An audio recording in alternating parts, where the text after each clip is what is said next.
qui a permis que nous soyons ici. Il a voulu que toi et moi, nous puissions écouter ce message. Ce message de la vérité. Que seul le Saint-Esprit puisse nous accompagner et puisse honorer ce message, afin que nous soyons tous bénis et marcher dans une vie renouvelée. Que le nom du Seigneur Jésus-Christ soit élevé. Que tout ce qui ne glorifie pas le nom de Jésus-Christ soit annulé sans effet au nom de Jésus-Christ. Que nos cœurs soient obéissants à la parole de Dieu.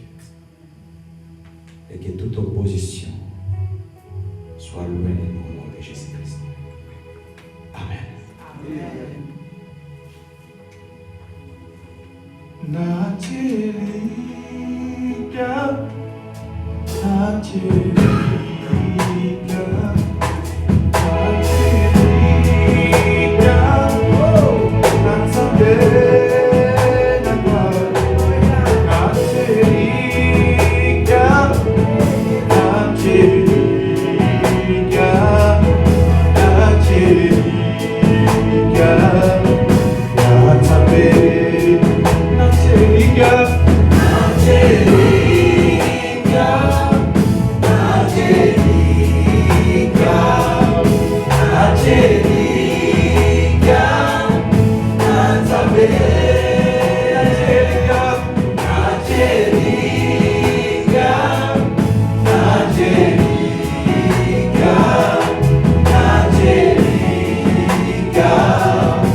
Même dans l'abandon, il est là.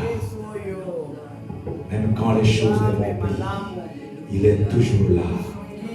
Il s'élève toujours les derniers pour te dire que moi je suis ton Dieu. Merci Seigneur.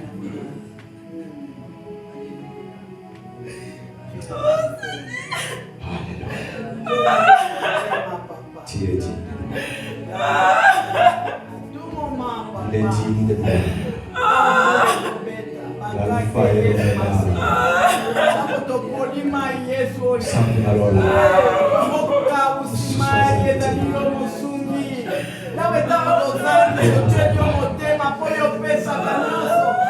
Merci Seigneur. Alléluia.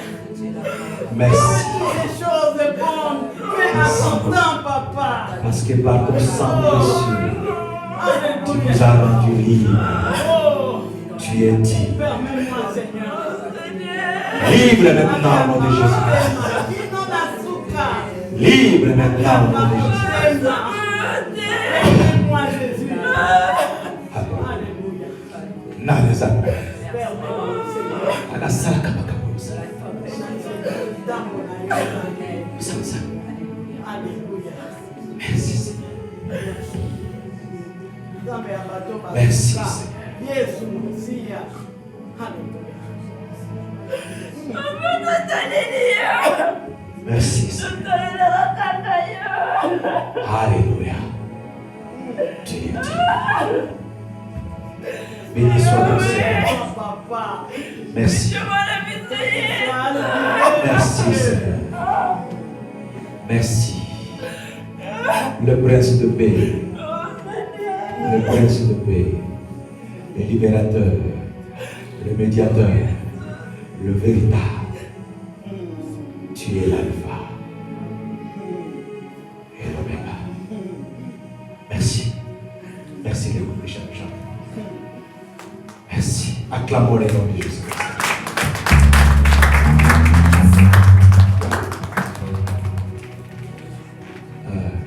Il n'y a pas de mort. Ça, vous connaissez le mot. C'est merci. Merci. Merci. Est-ce qu'on peut acclamer le nom de Jésus-Christ?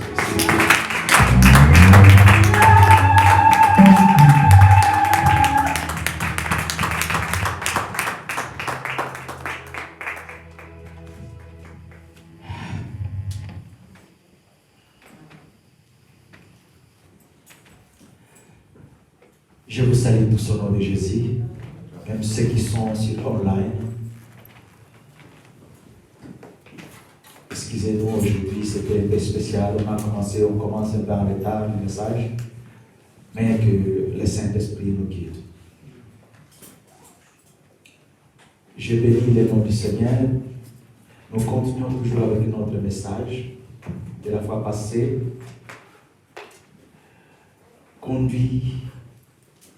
Être conduit par le Saint-Esprit. Être conduit par le Saint-Esprit. Nous avons parlé de quelques ministères du Saint-Esprit, mais nous avons dit que nous allons parler du ministère qui être conduit, le Saint-Esprit comme conducteur. Et nous avons parlé de deux choses, de la loi et de la grâce. Et ce sont les deux choses qui nous amènent pour arriver à la justice de Dieu. Nous avons dit soit à la loi, soit avec la loi, ou la grâce de Dieu. Si tu obéis à la loi, alors tu dois respecter toutes les lois, chaque fois et tout le temps. Ce n'est pas que tu dois respecter quelqu'un, tu laisses les autres, et non. Donc tu dois respecter toutes les lois. Nous savons que les lois ne sont pas moins de 300, c'est plus que ça. Vous devez respecter cela pour que vous y arriviez à la justice de Dieu. Et nous avons dit aussi que soit nous apprenons la loi et la justice de Dieu par la grâce. Et nous avons dit que la grâce, on peut l'obtenir que par la foi. Par la foi en Jésus-Christ. Et nous avons défini la loi comme étant l'ensemble de règles que nous devons respecter tout le temps.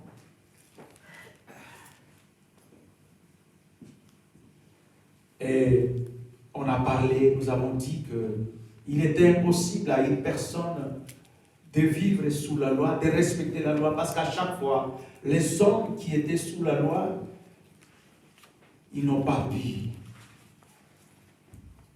arriver jusqu'à la fin. Il y avait toujours des problèmes, ils tombaient toujours. La loi n'était pas vraiment respectée. Et c'est là que nous avons dit que tellement que c'était difficile pour ça, mais pourquoi alors Dieu a envoyé, nous a donné cette loi? Et nous avons dit que la loi nous a été donnée pour que la loi vienne nous éclaircir. La loi était là pour nous dire que nous avons besoin d'être sauvés. La loi était là pour nous éclairer, pour nous montrer quelque chose qui était en nous. Et alors, de l'autre côté, c'est la grâce de Dieu. La grâce de Dieu qui est obtenue par la foi en Jésus-Christ. Pour tous ceux qui ont dit oui à Jésus-Christ, tous qui ont témoigné Jésus-Christ comme Seigneur et Sauveur, alors ils sont déclarés comme enfants de Dieu. Alors nous avons dit que être enfant de Dieu ne suffit pas, mais la Bible nous dit que nous devons grandir. Donc, pour grandir, nous avons besoin de l'aide de quelqu'un. Alors c'est le Saint-Esprit. Donc, on a dit que celui qui est conduit par le Saint-Esprit, alors plus qu'on est conduit par le Saint-Esprit, on devient mature. On devient mature, on devient grand, on devient adulte à Dieu. Et là, nous avons compris que l'homme qui vit, qui était sous la loi était là pour l'éclairer. Et l'homme a compris qu'en moi, il y avait quelque chose. Alors, il fallait maintenant que cette chose-là meure pour que l'homme soit libéré. Nous avons dit que c'est la nature charnelle de l'homme. Nous autres, on a dit ça. Il fallait que cette nature écouffa pour que nous soyons libérés. Mais comment cette nature devrait mourir? Et nous avons dit que par la mort de Jésus-Christ, lui, il est mort avec nos péchés, notre nature charnelle. Et en ce moment-là, pour tous ceux qui ont accepté Christ comme Seigneur et Sauveur, la Bible nous dit qu'ils sont devenus libres. Libres en quoi? Par la mort de Jésus-Christ. Alors, comme ça, nous avons compris que nous devons vivre dans l'union. Par le Saint-Esprit, il nous a unis dans un mariage avec Jésus-Christ. Et ce mariage-là, nous devons respecter les mariages. Rester toujours à côté de celui qui nous a épousés, Jésus-Christ. C'est là où la question a été posée, est-ce que nous sommes vraiment dans ce mariage?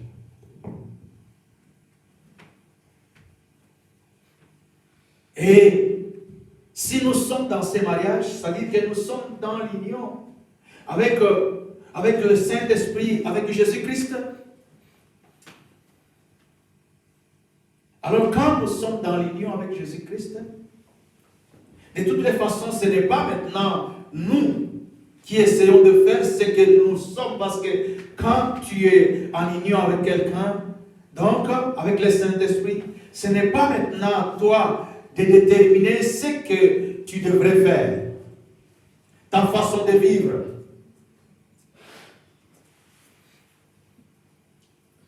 Mais c'est par cette union, celui qui est avec toi, qui va déterminer ta façon de vivre. Ou tu es avec la loi, tu es sous la loi, pardon, et tu vas vivre ce que la loi te dit de faire. Ou tu es maintenant sous la grâce et tu vas vivre ce que la grâce nous demande de faire. Tant que nous essayons de faire des bonnes choses, parce que, bien aimé, il y a quelque chose. La loi nous a éclairés, nous a montré que nous sommes pécheurs et que nous avons besoin de quelqu'un. Mais à chaque fois que nous essayons d'être vraiment bons, il y a quelque chose qui arrive, que nous tombons toujours. Et tant que nous essayons d'être vraiment bons, ça ne suffit pas. Parce que ça, c'est moi qui veux que j'ai besoin d'être bien, j'ai besoin d'être bien. Mais si je suis en union avec quelqu'un, avec le Saint-Esprit, alors je ne vais pas faire l'effort de faire le bien, mais je vais faire la volonté de celui qui est à côté de moi. Sinon, je peux être comme un religieux, faire seulement les efforts. Mais si je suis en union avec lui, alors je vais faire ce que lui va me dire. Et c'est ce qui va déterminer que tu es réellement enfant de Dieu. Sinon, tout ce que tu vas faire, les gens vont commencer à voir, à ça la cabolam, à ça la caboyer, à ça bien, ça la caboyer. Mais en réalité, si tu n'es pas avec la grâce de Dieu, si tu n'es pas dans l'union avec le Saint-Esprit, alors ma union sur ça, et ça n'a pas osé. Donc nous comprenons quelque chose là, qu'il faut d'abord être en union avec lui pour que les choses commencent à marcher naturellement. Il y a des sous-soutés, mais il y a des choses. Et c'est ce que toujours nous constatons, qu'à chaque fois, vous allez à tout le monde des gars. Pourquoi? Parce que nous ne sommes pas en union avec le Saint-Esprit.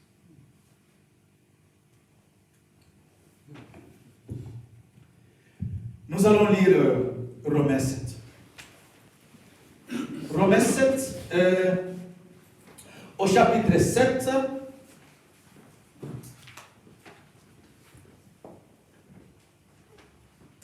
Romains 7 au chapitre 7, qu'est-ce que la Bible nous dit? Que dirons-nous donc? La loi est-elle péché? Loin de là. Mais je n'ai connu le péché que par la loi, car je n'aurais pas connu la convoitise si la loi n'avait pas dit, tu ne convoitiras point.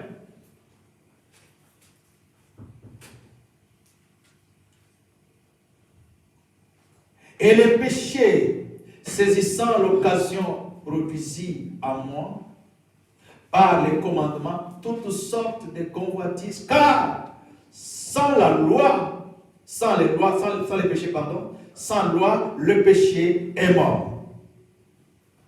Pour moi, étant autrefois sans loi, je vivais, mais quand les commandements vinrent, le péché reprit vie, et moi, je mouris.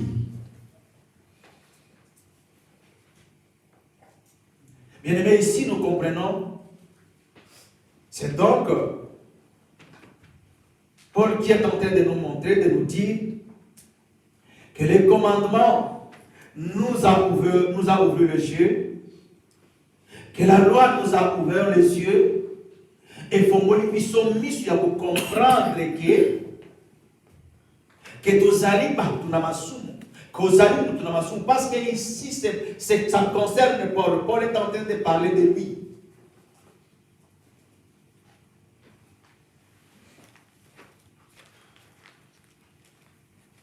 Donc, s'il n'était pas les commandements, alors on ne saura même pas que nous péchons. Je fais du mal. Il fallait qu'il y ait la loi, qu'il y ait les commandements pour nous éclairer, afin que nous puissions comprendre, oh, ça, c'est mauvais. Donc avant cela, personne ne savait. Paul ne savait rien du tout. Au verset 8, On nous dit, et le péché, saisissant l'occasion, produisit en moi, par les commandements, toutes sortes de convoitises, car sans loi, le péché est mort.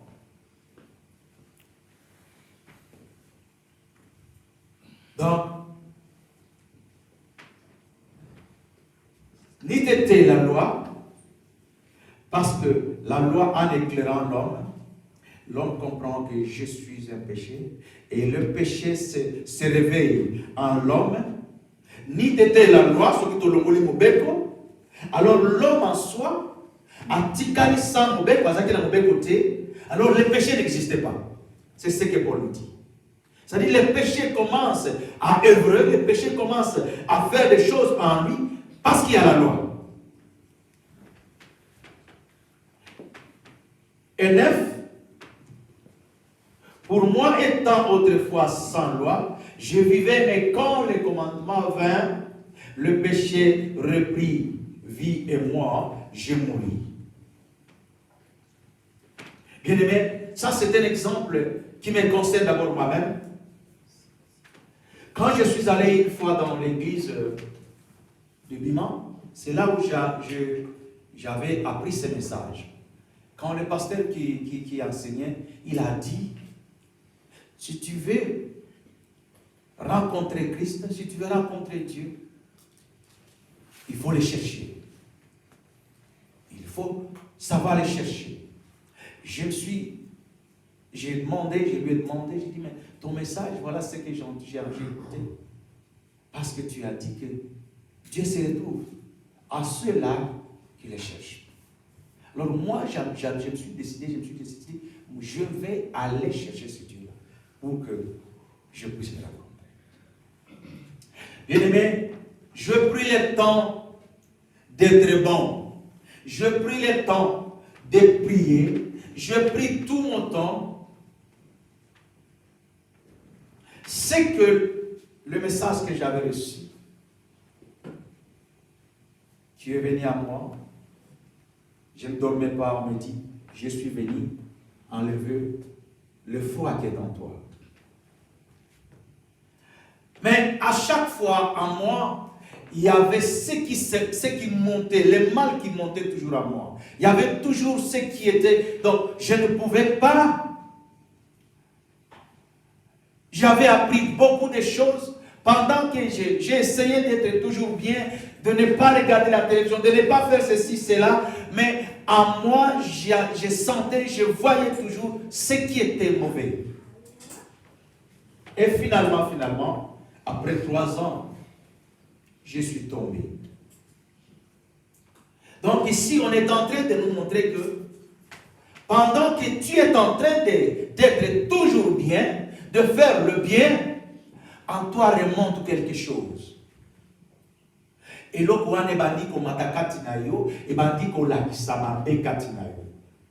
et quand tu n'es pas fort, c'est en ces moments-là, le péché prend le dessus sur toi.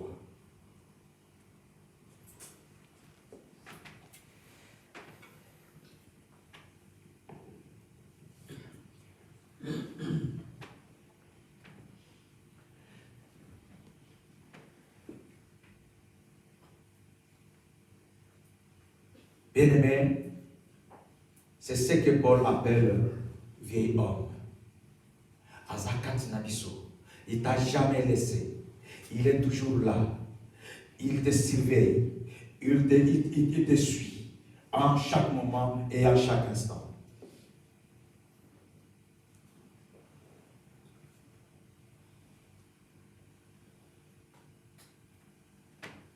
Pour que vous compreniez combien tu es mauvais, combien le mal peut monter sur toi, il faut être d'abord bon.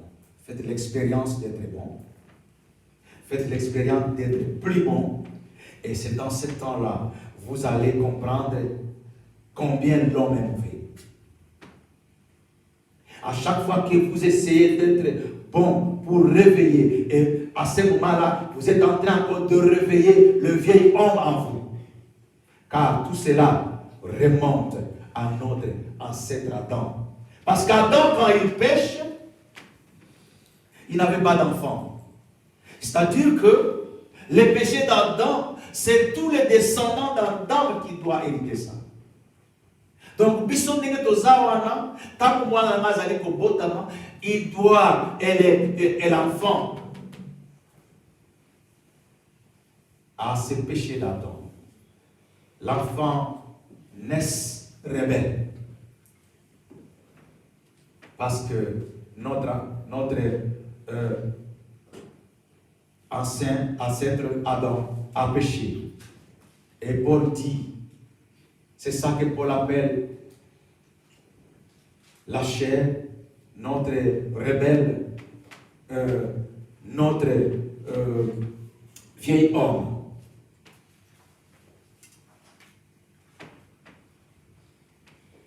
Et jusqu'à ce que la loi vienne, il met en éclairage le mal qui est en nous. Quand nous voyons la loi, nous pouvons dire, c'est vrai, que la loi est vraiment bonne.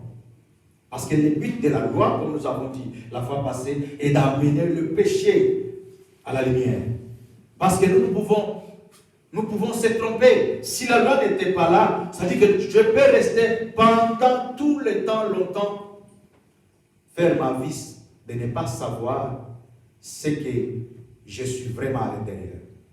Mais quand la loi est venue, c'est là où j'ai commencé à comprendre ce qui était à l'intérieur de moi. Au verset 10, on dit, ainsi le commandement qui conduit à la vie se trouva pour moi, conduire à la mort. 11. Car le péché saisissant l'occasion me séduisit par le commandement et par lui me fit mourir. Ici, on est en train de voir le péché comme un assassin. On est en train de personnaliser le péché. C'est-à-dire que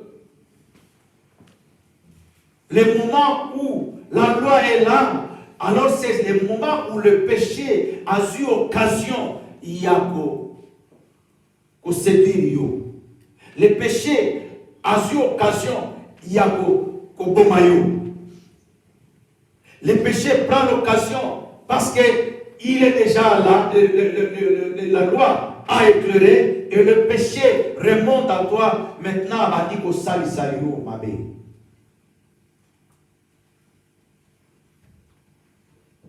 Maintenant, Paul dit, la loi donc est sainte, le commandement est saint, juste, le commandement est bon. Parce que, Eza m'a bé à mon côté, mon bé peut éclairer, katinayo, et maintenant, celui qui est dans toi, le péché, a profité pour ça, la mabé. Alors, la loi n'est pas mauvaise, la loi est sainte. Mais ce qui est mauvais, c'est ce qui est en nous.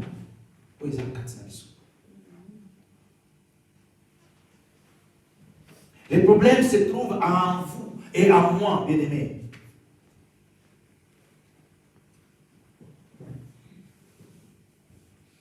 Quand Paul va soulever ces problèmes, la question est au verset 13, où il dit, ce qui est bon a-t-il donc été pour moi une cause de mort?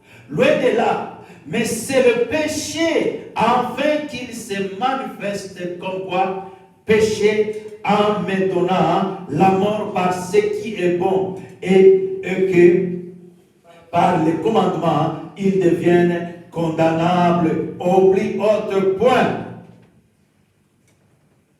En d'autres termes, bien-aimés, le résultat des commandements est d'amener le péché au grand jour. Quand le péché est au grand jour, c'est méchant, le péché, c'est méchant qui nous amène à tomber tout le temps. Les commandements, quand il vient,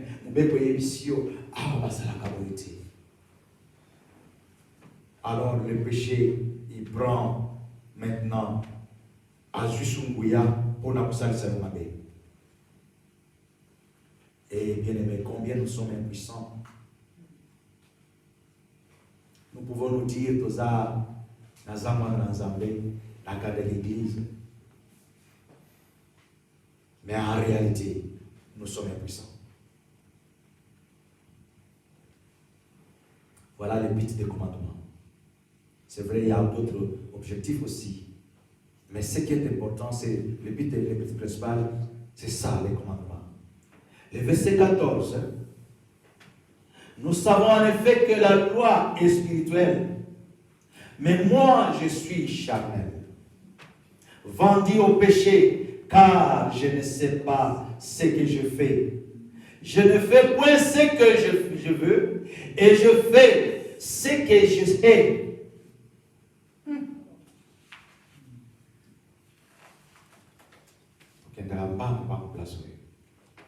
Qu'est-ce que Paul veut nous dire?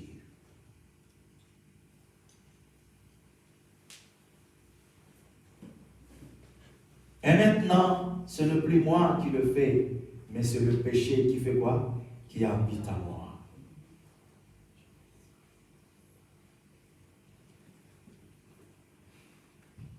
Bien-aimé, ici, quand je lisais une brochure que j'avais acheté l'autre fois, ma première voyage de Corinthe, au verset 15, on dit, car je ne sais pas ce que je fais point ce que je vais, je hais. Paul est en train de nous dire, qu'est-ce que moi je dois faire? Je cherche à faire ce qui est toujours bien. J'ai essayé toujours de faire ce qui est bien, mais je ne réussis pas. À chaque fois que je vais faire le bien, oui, la loi me dit, tu vas faire ceci. Oui, je respecte la loi. Je commence à faire le bien. Et je suis sous la loi. Je fais toujours le bien. Mais le résultat est que je fais ce qui n'est pas bon. Alors Paul est troublé. Paul est troublé. Il dit, alors en ce moment ici, je dois m'abandonner.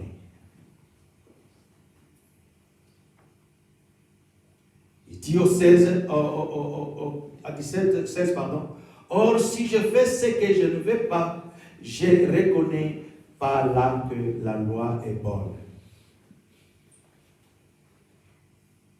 Et maintenant, ce n'est plus moi qui fais, mais c'est le péché qui habite en moi.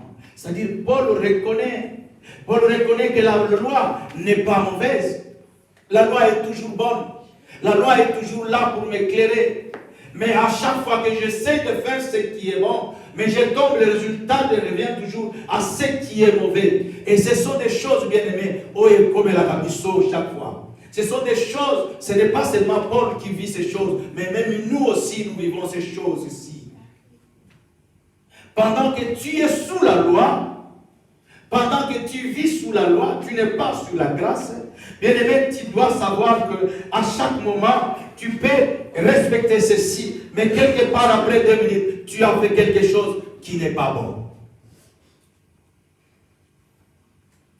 On devient misérable. On devient misérable. Qu'est-ce que nous devons faire? Paul dit non, ce n'est pas la loi, mais ce n'est pas moi aussi, mais c'est qui? C'est le péché qui habite en moi. C'est-à-dire que le péché qui habite en nous, c'est lui qui nous rend mauvais. C'est le péché qui est en nous. Oeza kotinda biso to sala ekobo. Oeza kotinda biso to yiba. Oeza kotinda biso to sala n'importe quoi. Ce n'est pas là.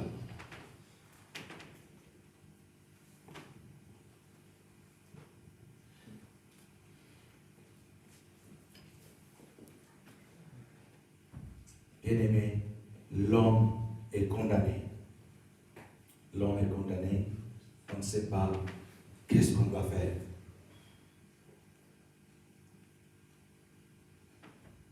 Alors,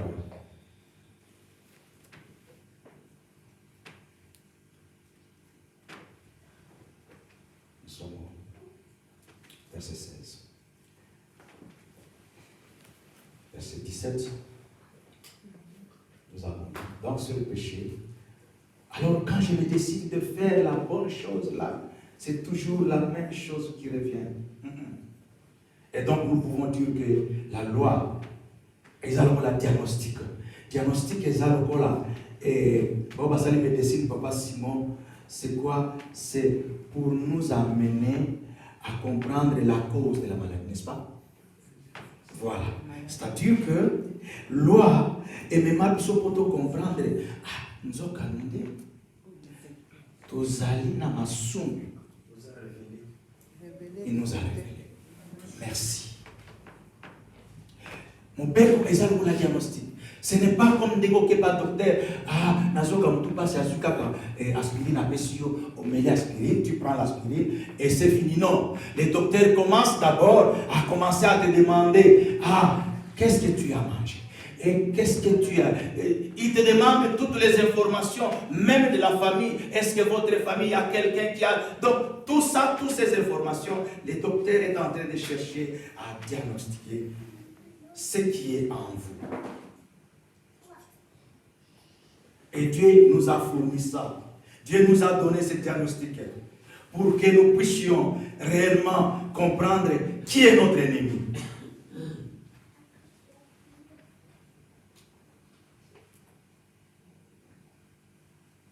C'est le péché qui habite en nous. C'est le péché qui habite en moi qui me fait que je sois prisonnier. Paul veut dire ici que si quelqu'un veut connaître... Pardon. Oui. Paul est en train de nous montrer ici, si quelqu'un veut savoir que je suis réellement dans le péché, il faudrait maintenant que la loi lui révèle, la loi lui montre la voie à suivre. Est-ce que nous sommes là? Est-ce que nous vivons ces choses-là? Qu'est-ce que nous devons faire? Comment nous devons vivre? Si réellement les choses-là arrivent à nous et être en nous, comment nous vivons avec?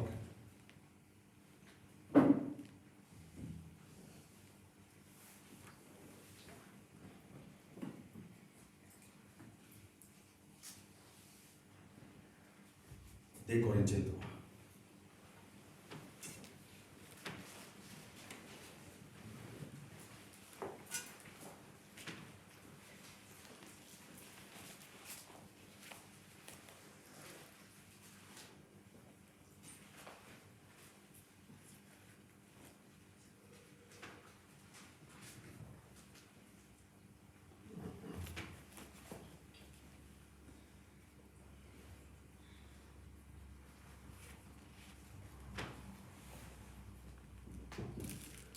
Et Corinthiens 3, Paul commence à dire, comment sommes-nous?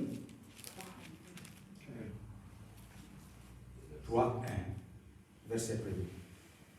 Commençons-nous de nouveau à nous recommander nous-mêmes ou avons-nous besoin, comme quelques-uns, de lettres de recommandation auprès de vous ou de votre part? C'est vous qui êtes notre lettre, écrite dans nos cœurs, connue et lue de tous les hommes. Vous êtes manifestement une lettre de Christ, écrite par notre ministère, non avec l'encre, mais avec l'Esprit du Dieu vivant, non sur les tables de pierre, mais sur des tables de chair, sur le cœur. Paul veut dire ici que si quelqu'un veut connaître la théologie de Paul, il faudrait maintenant aller à Corinthe.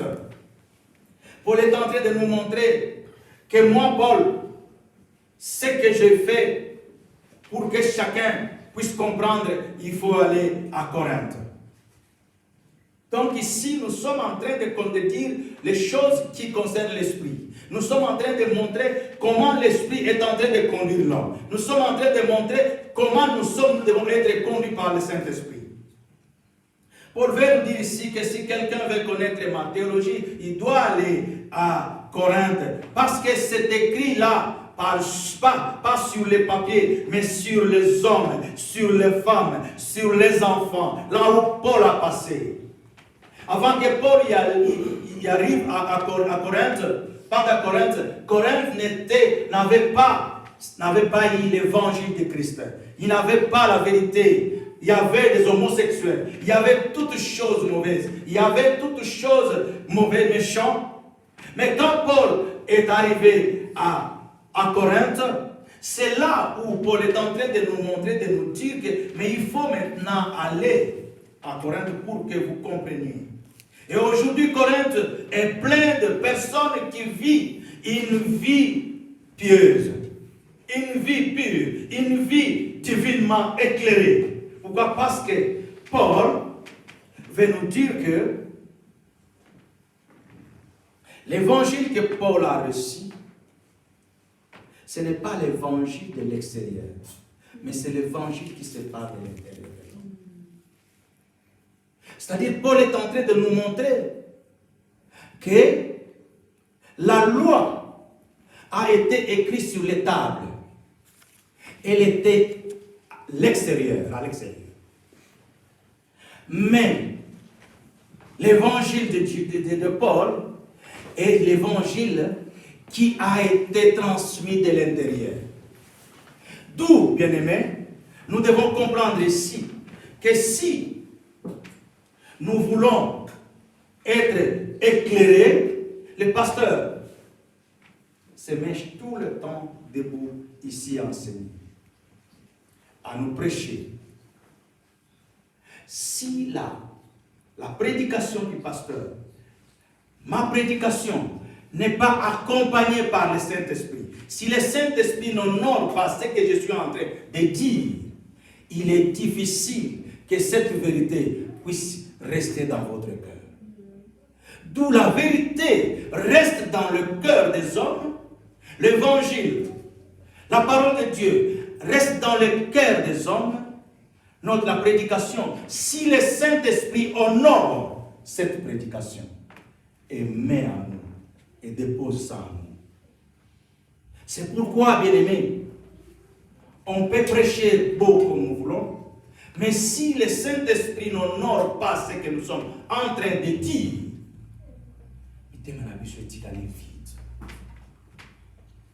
il faut que le Saint-Esprit accompagne même nos paroles. Le Saint-Esprit accompagne ce que nous parlons.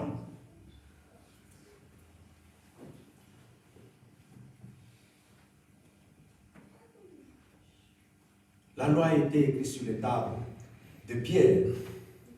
Elle a été écrite à l'extérieur, l'Ibanda. Mais il dit, par l'Esprit, je peux écrire les lois de Dieu sur votre cœur.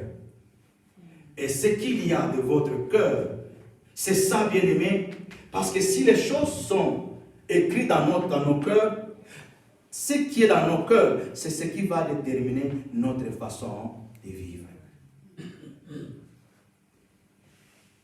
Parce que c'est écrit, parce que c'est accompagné par l'Esprit. Et quand l'Esprit accompagne ce qui est dans ton cœur, et comme il a dit ça, le lenge na yo ya kofanda. Donc ce que nous vivons, c'est ce que nous avons dans nos cœurs. Ce que nous produisons, c'est ce qui est dans nos cœurs. Si notre cœur, nos cœurs, est accompagné par le Saint-Esprit est rempli, habité dans nos cœurs, alors c'est cela qui va être toujours produit partout où nous sommes. Ce qui est comme place où on a tout le temps. Maman Michel, nous allons poser sur la naviso. Pourquoi? Parce qu'elle est accompagnée par l'Esprit de Dieu. Amen, amen. Amen. Et c'est ça qui fait le mal de l'Église aujourd'hui. Ce que tu as l'Église, où est le Saint-Esprit? Comment le Saint-Esprit agit? Il est temps que nous puissions comprendre que nous devons être conduits par l'Esprit de Dieu. Et quand nous écoutons la parole de Dieu tout le temps, cette parole qui habite en nous doit produire le fruit juste de la justice de Dieu pour que nous soyons des témoins dehors et partout où nous sommes.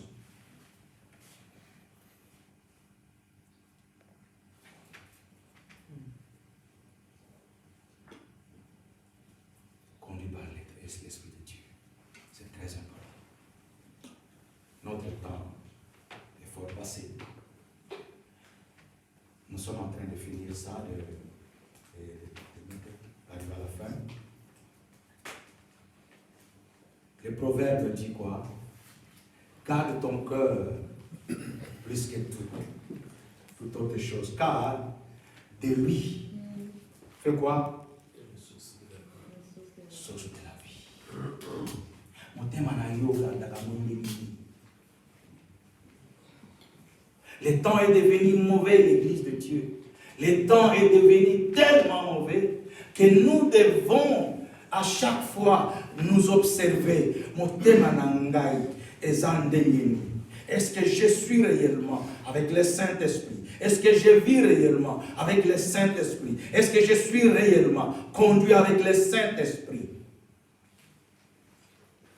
Pour que je commence à produire les fruits dignes du Saint-Esprit.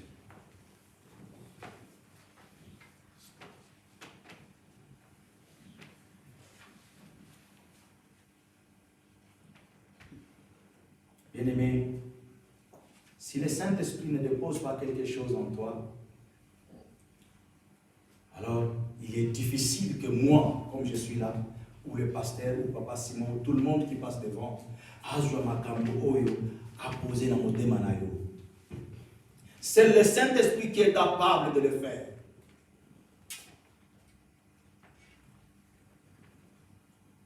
Et si je prêche alors, et que le Saint-Esprit honore ce que je suis en train de parler, alors il dépose quelque chose en toi.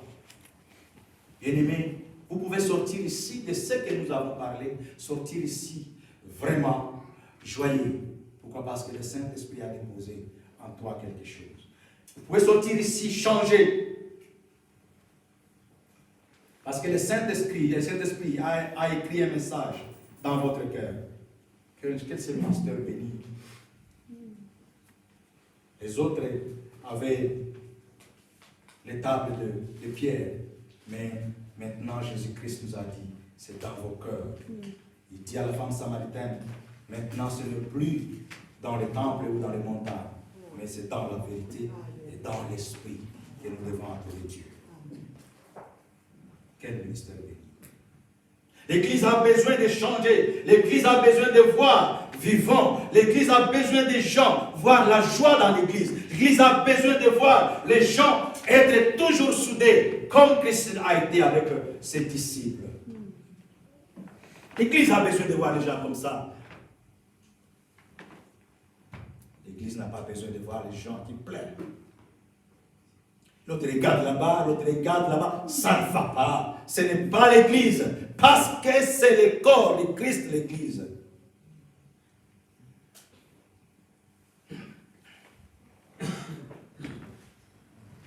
Parce que celui qui est dedans, il a fait que nous vivons ainsi. Mais si nous acceptons et nous prenons des décisions de changer notre façon de vivre, tout va changer naturellement. Et nous avons dit que pour que les choses changent en nous, ce n'est pas dans notre effort, mais être unis avec le Saint-Esprit. Zinga. Être unis avec le Saint-Esprit. Quand on est unis avec le Saint-Esprit, Église de Dieu, nous pouvons marcher les yeux fermés. Les gens commencent à voir en vous la vie de Dieu, l'amour de Dieu, l'unité de l'Église. Je ne parle pas seulement de vie nouvelle, mais je parle de l'Église étant le corps de Christ. Amen. Ça peut nous choquer, mais nous devons accepter ça.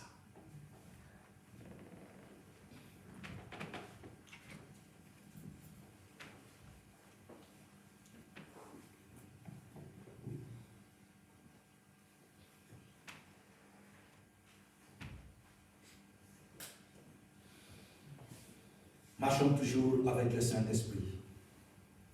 La voie de la justice de Dieu ne consiste pas à lutter. Bien-aimé, pour la juste du boson dans Zambé, pour la bien du boson dans Zambé. Tu n'as pas besoin de lutter, mais tu as besoin de céder seulement. Mitika. Tu n'as pas besoin de lutter. Pourquoi tu es tenté de lutter? Pourquoi tu es tenté de parler? Mais va parler à celui qui est capable de te changer. Ce n'est pas toi, tu ne luttes pas. Si tu commences à lutter, tu es tenté de lutter dans la chair. Cède. Mitika. Quand tu te laisses, il commence à faire les choses. Vous êtes au bout. Il n'y a plus de force. Tu cherches là où il faut aller. Tu cherches qu'est-ce que je dois devenir. Il n'y a pas de solution. Il n'y a pas de solution. Cède. Cela ne veut pas dire que vous n'avez pas la volonté de le faire.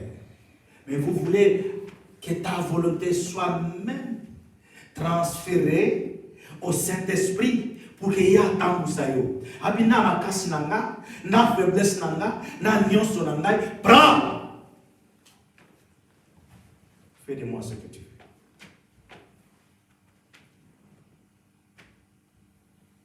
Il faut que le Saint-Esprit utilise ta volonté. La vie chrétienne n'est pas une vie de lutte. C'est une vie de soumission. Église de Dieu. Si on ne se soumet pas, donc nous sommes dans la lutte. On nous donne l'exemple de l'homme et la femme qui dit l'homme devrait aimer sa femme comme Christ a aimé l'Église. Et la femme devrait être soumise. L'Église doit être soumise. La femme qu'on est en train de nous dire ici, peut-être aussi l'Église, toi et moi, nous devons être soumis devant Dieu. Parce que lui, il a montré son amour. Il nous a envoyé son Fils, celui qui est mort sur la croix, pour que toi et moi, nous soyons libres. Mais l'Église ne veut pas être soumise devant celui qui veut marcher avec nous. Chacun veut dire non, c'est par mon effort.